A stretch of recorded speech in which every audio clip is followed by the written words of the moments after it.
Eh bien bonjour, famille et amis de l'église Tychos en France, c'est le pasteur Charles qui vient vers vous encore une fois de Strasbourg. Nous sommes vendredi matin, le 12 juin. Nous sommes dans 2 Corinthiens chapitre 3. Je suis dans un parc dans lequel je n'ai pas été auparavant. Je ne pouvais pas auparavant parce que quand on était en confinement, c'était en dehors de ma zone géographique.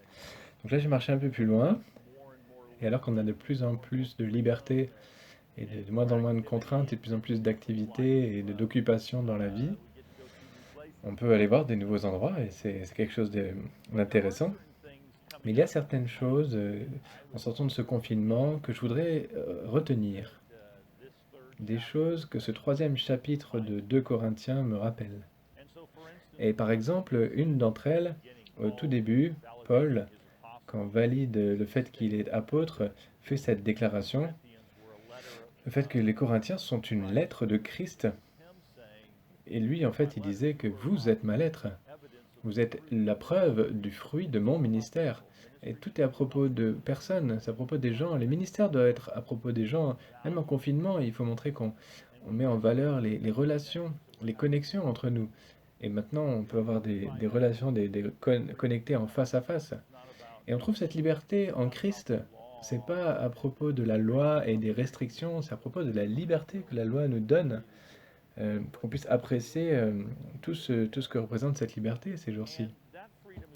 Et cette liberté est mentionnée au verset 17, dans le verset qui clôture ce chapitre.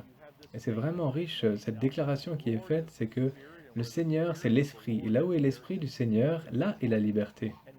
Nous tous, qui, sans voile sur le visage, contemplons comme dans un miroir la gloire du Seigneur, nous sommes transformés à son image, de gloire en gloire, par l'Esprit du Seigneur.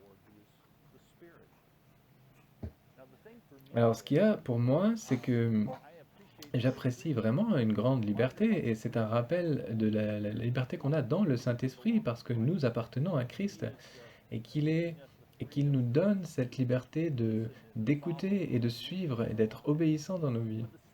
Mais la deuxième partie de cela, c'est la liberté de contempler la gloire du Seigneur. Il nous montre des nouvelles choses alors que nous sommes dans la parole de Dieu et on découvre des choses géniales à propos de qui est Jésus, de qui est Jésus-Christ et la profondeur de tout cela. Et pendant le confinement, on avait l'impression d'avoir plus de temps pour tout cela. La vie avait l'air un peu plus simple et il y avait plus de temps pour la contemplation, la méditation. Et je m'inquiète que alors qu'on retrouve les routines dans nos vies, on va rater un petit peu, manquer euh, de ces temps de méditation. Donc mon encouragement, c'est que même après le confinement, vous choisissiez cette liberté de passer du temps dans la parole de Dieu, de louer, de trouver des nouvelles manières de méditer sur les Écritures et de prendre du temps. Je pense qu'on a tous le temps de faire cela.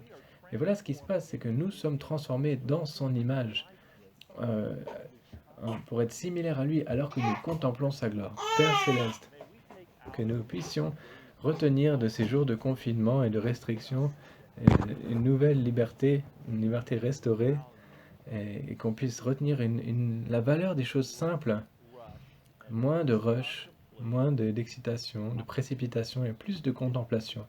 Qu'on choisisse ces opportunités, Seigneur, parce qu'on te choisit toi, mon Dieu.